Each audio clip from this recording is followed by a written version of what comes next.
고양신문 뉴스체크를 응원해주시는 5월의 스폰서 기업은 바로 고양 동부 새마을금고입니다.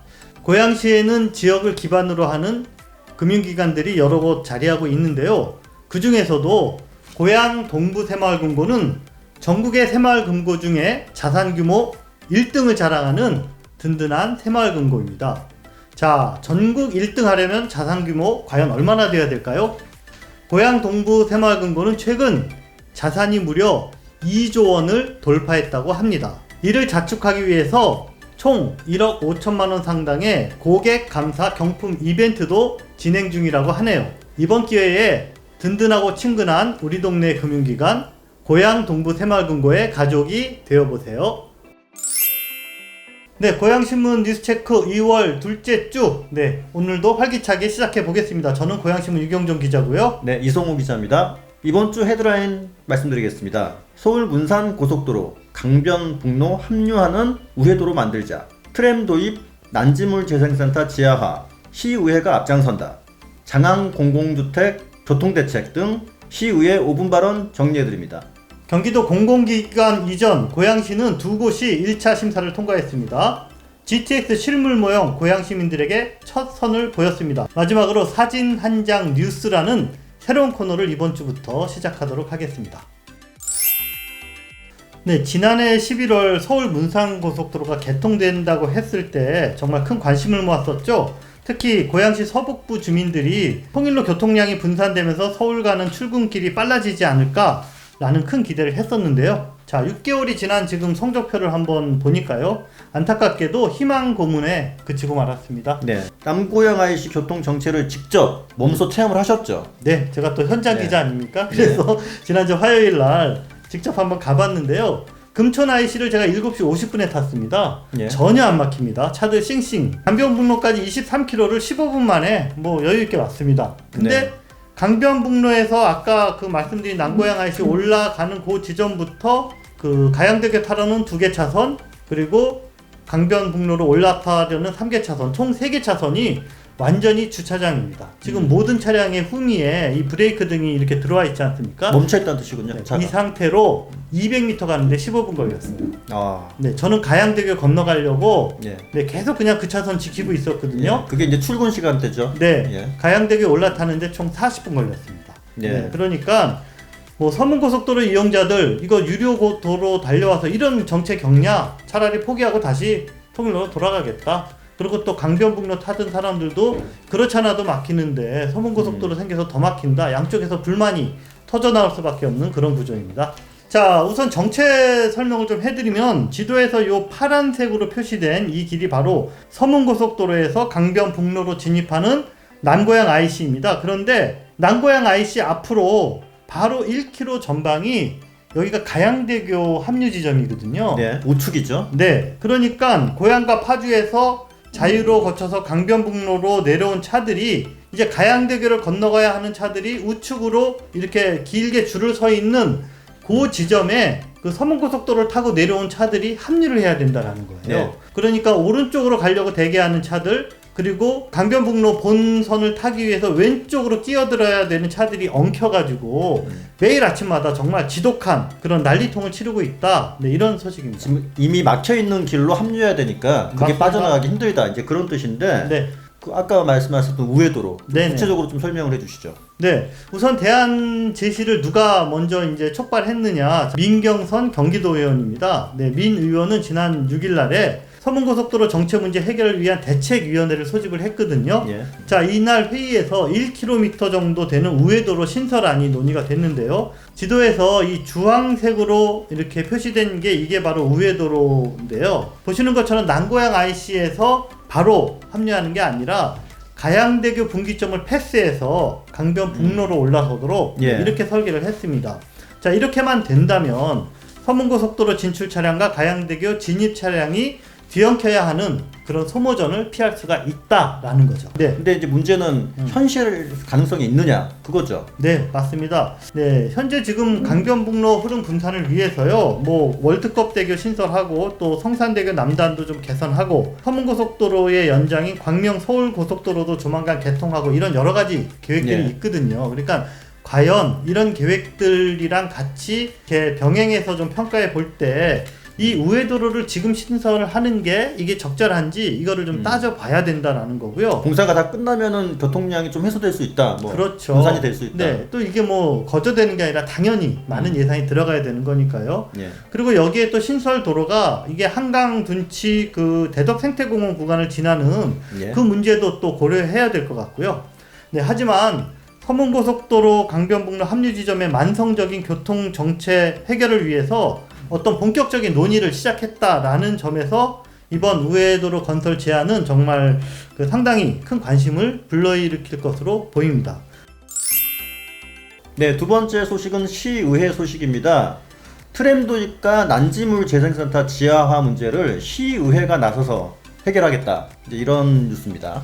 네, 시의회가 나선다. 구체적으로 어떤 움직임이죠? 네, 지난주 시의회가 열렸는데요. 3일이죠. 시의원들이 특별위원회를 구성해서 이 사안들에 대해서 정확히 짚어보겠다. 이렇게 결정했습니다. 네, 각 특별위원회 좀 하나하나 저희가 들여다봐야 될 것 같은데요. 먼저 그 트램을 주제로 하는 특위, 네, 최우석 시의원이 대표 발의했네요. 네, 맞습니다. 이분이 지역구가 중산동이랑 폰상동 이렇게인데 이제 그래서 트램에 관심이 많을 수밖에 없습니다. 그렇죠. 왜냐면은 식사동 트램이 연장될 수 있느냐, 이게 이제 그쪽 주변 주민들의 가장 큰 이슈거든요. 관심사인데, 그런데 이번 특위 이름에는 트램이란 말 대신에 정부가 공식적으로 쓰고 있는 용어죠. 신교통수당, 이렇게 이제 이름을 붙였습니다. 그래서 신교통수당 특별위원회 이렇게 불리게 됐습니다. 네, 그러면은 구체적으로 이제 어떤 활동을 하게 되고 또 언제부터 이렇게 네. 본격적으로 일하게 되는지. 예, 위원회 구성은 이달 17일 이번 임시회가 끝나는 마지막 날 구성이 됩니다. 그래서 이제 그날 어떤 시의원들이 합류하게 될지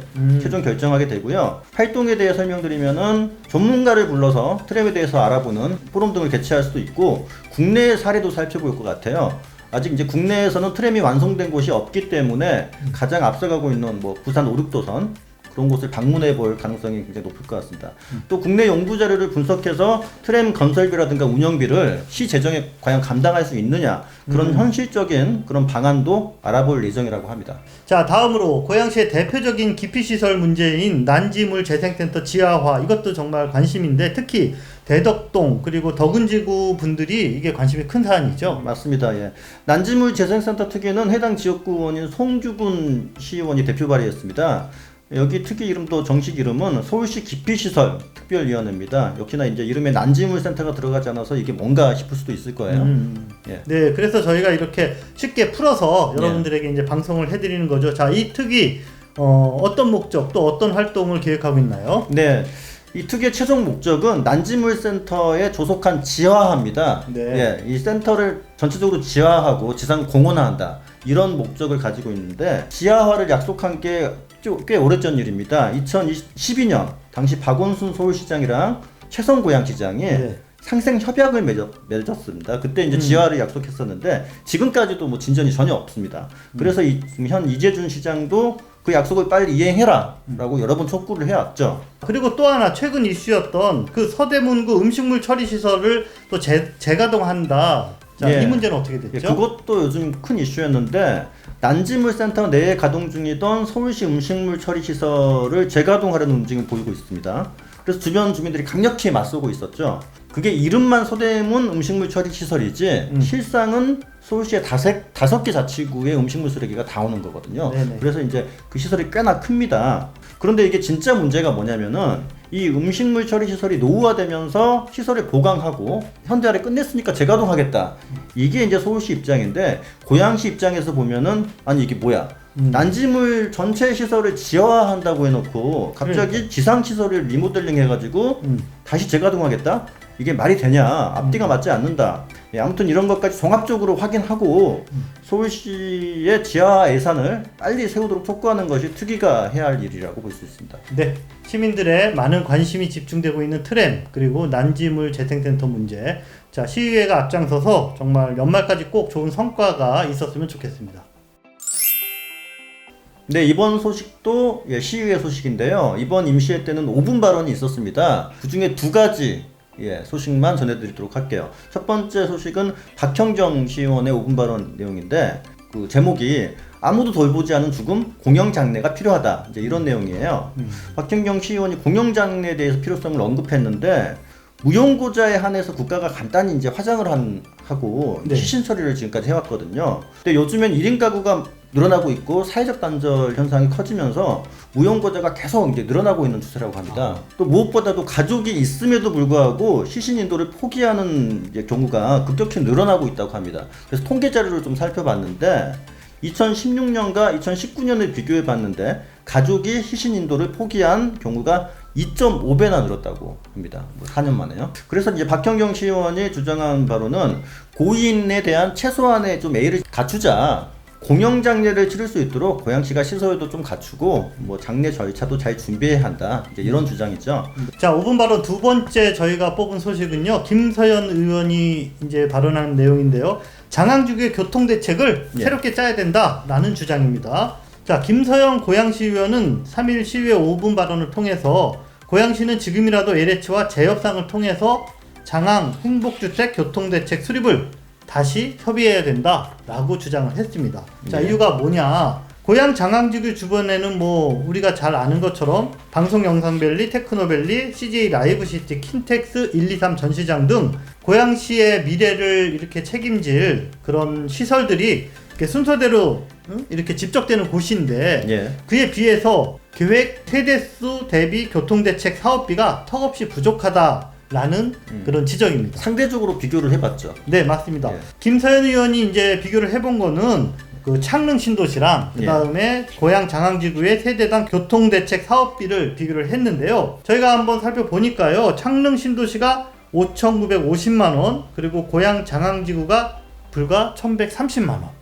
네, 고양 장항지구의 교통대책 사업비 예산이 5분의 1밖에 되지 않더라라는 것입니다. 예, 창릉과 비교했을 때 인산이 좀 홀대받고 있다. 이제 그런 내용인 것 같은데 구체적으로 어떤 아이디어까지 제시를 했나요? 그 김사연 의원이 제시한 교통대책 역시나 아까도 언급이 된 것처럼 신교통수단인 트램이 해법이 아닐까라는 것입니다. 장항 행복주택도 주변에 여러 자족 기반 시설을 연결하는 그런 트램 신설을 해야 된다라고 이번 발언에서 요구를 했습니다. 예. 네, 다음 소식 전해드리겠습니다. 경기도가 7개 공공기관을 경기 북부 쪽으로 이전하겠다 이렇게 발표가 있었는데 거기에 대한 1차 심사 결과가 최근 나왔습니다. 고양시는 어떤가 확인해 봤더니 고양시가 신청한 3개 공공기관 중에 2개 기관에 대해서는 1차 심사가 통과가 됐습니다.